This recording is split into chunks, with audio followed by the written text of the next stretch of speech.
Howdy, Susie here. Little update on what's growing here. Here we have some lettuces. These are a mixed salad.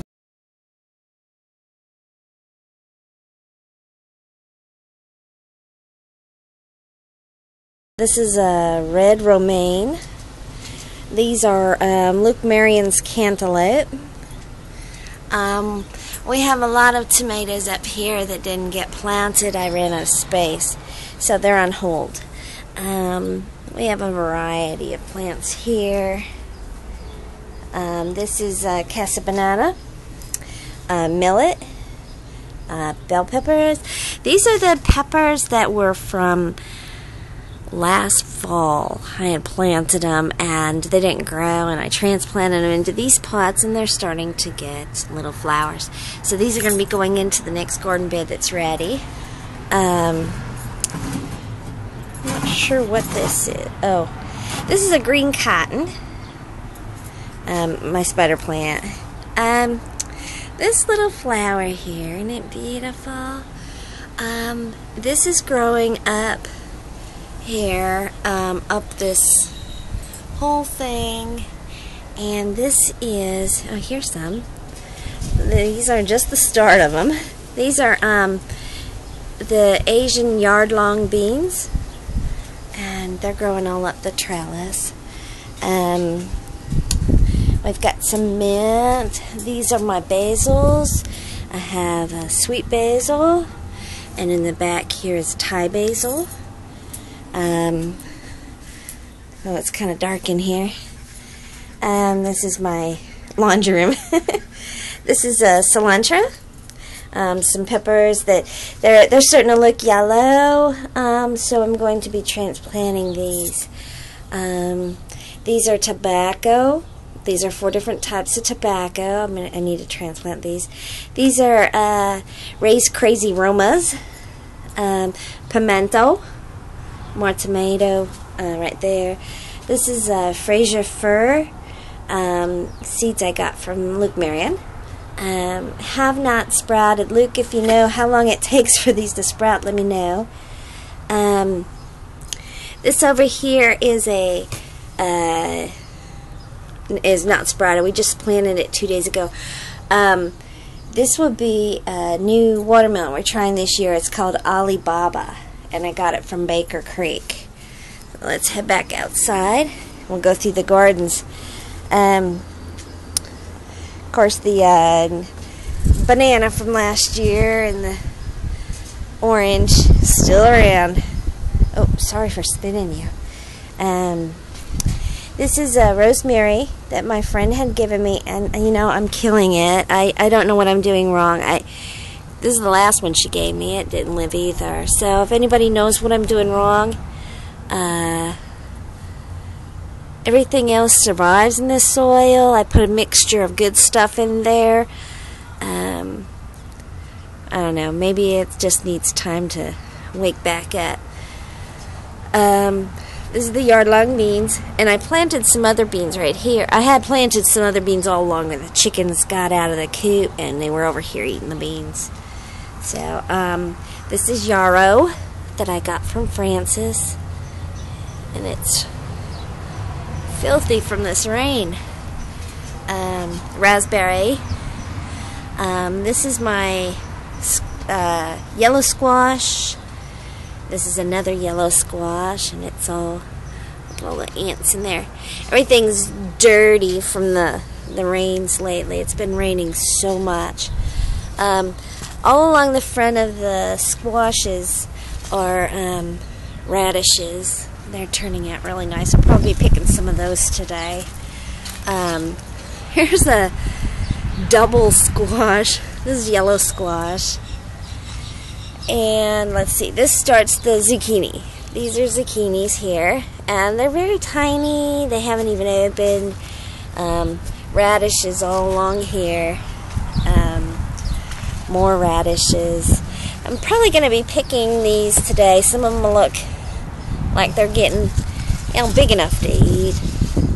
My family isn't big radish eaters, but I love growing them. These are more zucchini.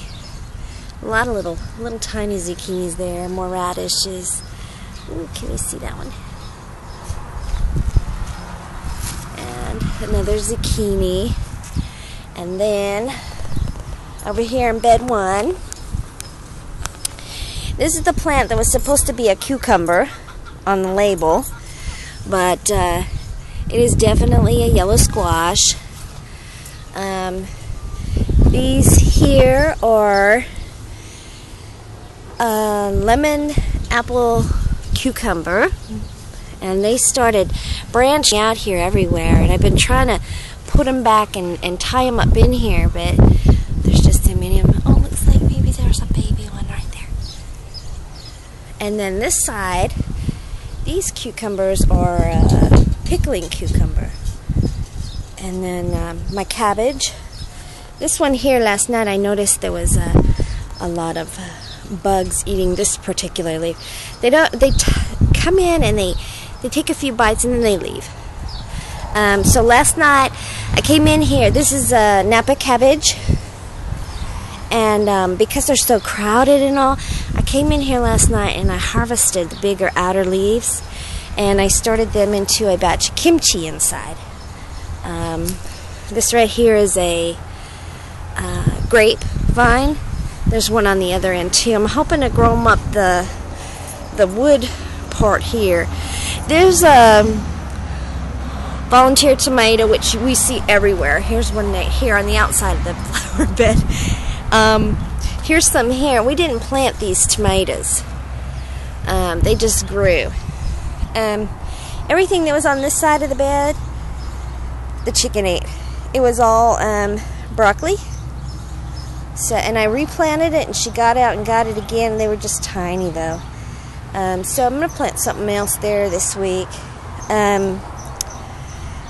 This bed here we have planted out with little tomatoes. They're not growing very quickly since they've gotten put out here, so I might have to do a compost tea to give them a little boost. The only ones that are doing great are these right here, which are Ray's Crazy Romas. Thanks, Ray. This here, the stick-looking thing, is okra from last year. It lived through the winter, and I transplanted it into this bed because we're getting the other trellis up. And it's still alive. The other thing I transplanted is this tomato. I thought it was dead. Look at that. It's like a stick on the bottom, a dead stick, and it started blooming, and we've been eating tomatoes off of it. I think, yeah, we've eaten all of them off of it. But this was from last spring. This plant is over a year old now, and we kept it. It's an Amish paste tomato. And there's the rest of there's a little bit of cabbage in here that was left that, I don't know why I left cabbage in with the tomatoes, but it's there. Next comes bed 3. I've gotten it dug out. What we're doing is lining the bottoms. If you haven't been watching my other videos, we're lining the bottoms with a really fine wire fencing to keep the gophers out. We've got a big gopher problem. So I shoveled all the dirt out and put in the fencing, and then put the dirt back in, and now I've got to reposition the trellis. The trellis, if you saw my videos from last year, was down here on the end, and we decided that me standing on this end, this is 4 feet wide, this is too far across for me to harvest what is in front of the trellis. So we've moved our design to put the trellis in the center, and then with that we also have a way to put it across the top. What we're going to do is put a shade cloth when it gets hot, and that'll produce a little bit of shade for my plants. Anyways, just a quick update. We still got a lot of work to do, and I'll update you more when we do. Thanks for watching.